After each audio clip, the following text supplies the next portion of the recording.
ఉంటుంది. సూర్యోదయాత్ పూర్వం ఎవరు తలస్నానం చేశాడో చల్లటి నీళ్లతో, అంటే అనారోగ్యంగా ఉంటే ఉష్ణజలం అనుమతింపబడుతుంది, ఎవరు తలమించి నీళ్లు పోసుకుంటాడో, ఎందుకంటే దేనికైనా ఒక పద్ధతి ఉంటుంది. వేడి నీళ్లు స్నానం చేస్తే పాదాల మీద పోసుకుని మొదలెట్టాలి, చన్నీళ్లు స్నానం చేస్తే తలమించి మొదలుపెట్టాలి. అపసవ్యంగా చేయకూడదు స్నానం. దానికి సంకల్పం చెప్పుకొని కనీసంలో కనీసం గోవిందనామని చెప్పి స్నానం చెయ్యాలి. ఏదీ చేయకపోయినా సంకల్పం చేయకపోతే కనీసం గోవిందనామని చెప్పాలి. చెప్పి అప్పుడు స్నానం మొదలు పెట్టాలి. అలా ఎవరు ప్రతిరోజు స్నానం చేస్తారో వాళ్ళకి వేదం అభయం ఇచ్చింది. అభయము అన్న మాటకు అర్థం పరమేశ్వరుడి యొక్క వాక్కు అని. ఎవరు అలా నియమంగా స్నానం చేస్తాడో, అలా నియమంగా స్నానం చేసిన వాడికి ఇహజన్మ యందు పాపము రోగముగా పడగొట్టాలి అన్నదాన్ని ఉపశమింపజేసి గత జన్మ పాపములు స్నాన ప్రక్రియ యందు తీసేసి ఆరోగ్యవంతంగా ఉంచుతారు. 2, ఇహజన్మయందు రోగము పొందవలసిన అవసరం లేకపోయినా రోగం దేని వలన పొందుతాడు అంటే స్నానమునందు నీటి పట్ల నిర్లక్ష్యం వల్లే పొందుతాడు. నీటి పట్ల పరమ అగౌరవం ఏది అంటే దిగంబరంగా స్నానం చేయడం. ఒంటి మీద బట్ట లేకుండా స్నానం చేస్తే ఆ శరీరము రోగగ్రస్తమైపోతుంది. అంటే కొత్త పాపాన్ని చుట్టుకుంటాడు. నీటికి వరుణుడు అధిదేవత, ఆయన పట్ల అది మహదపచారం. నీటికి అధిష్టాన దేవతగా పరదేవత ఉంటుంది అని నేను చెప్తున్నాను కదా.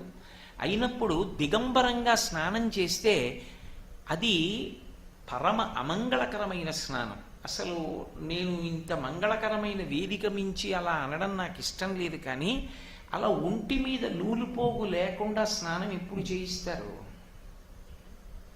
ఇంటి దగ్గర తీసుకెళ్ళిపోయేటప్పుడు ఒకసారి చేయించి ఇక దహనం చేసేయడానికి వేదిక మీదకి ఎక్కించేసే ముందు ఆ ఒంటి మీద కప్పినటువంటి నూలు బట్ట కూడా తీసేస్తారు. తీసేసి ఇక ఎలా వచ్చాడో అలాగే వెళ్ళిపోవాలి. ఇక ఒంటి మీద ఏమీ ఉండదు. ఆ ఉండిపోయిన శరీరం మీద నీళ్లు పోసేస్తారు. పోసేసి కట్టెల మీదకి తీసుకెళ్ళిపోతారు. అది పరమ అమంగళకరమైన స్నానం. ఒంటి మీద ఏమీ లేకుండా స్నానం ఏమిటి అసలు? అసలు అంతకన్నా అమంగళకరమైన విషయంలో శాస్త్రంలో ఇంకోటి ఉండదు. అందుకే స్నాతకం చేసేటప్పుడు నేను ఎప్పుడూ దిగంబరంగా స్నానం చేయనని మాట ఇస్తేనే పిల్లనిస్తారు. స్నాతక మంత్రాల్లో ఒక భాగం, నేను ఎప్పుడూ దిగంబరంగా స్నానం చేయను. కాత్యాయని వ్రతకల్పంలో భాగవతంలో ఎందుకు కృష్ణ భగవానుడు ఆడవాళ్లు బట్టలు కట్టుకోకుండా స్నానం చేస్తే కాత్యాయనీదేవి కళ్ళచేయుటే కాక ఈ రీతి నోచువారిందుకలరు వ్రతఫలంబు మీరు వలచిన చక్కగా ఇంతులెల్ల చేతులెత్తి మృక్కి అందుకొనుడు చీరలు సిగ్గుతో వాడనేల ఎగ్గులాడనేలా అన్నాడు. జలాధిష్టాన దేవత పట్ల మీరు అపచారం చేస్తున్నారు. నీటి యందు దిగంబరంగా దిగి స్నానం చేస్తున్నారు. రేపొద్దున్న ఫలితం రాకపోతే కాత్యాయనీదేవి అనుగ్రహించలేదంటారు. కాత్యాయనీదేవి కళ్ళలాడుటే కాక ఈ రీతి నోచువారిందుకలరు. అందులో నువ్వు ఒక పవిత్రమైన పూజా కార్యక్రమానికో ఓ మంచి కార్యం మీద వెడుతూ దిగంబర స్నానం చేసి వెడితే ఎక్కడి నుంచి వస్తాయి ఫలితాలు? రమ్మంటే ఎందుకు వస్తాయి?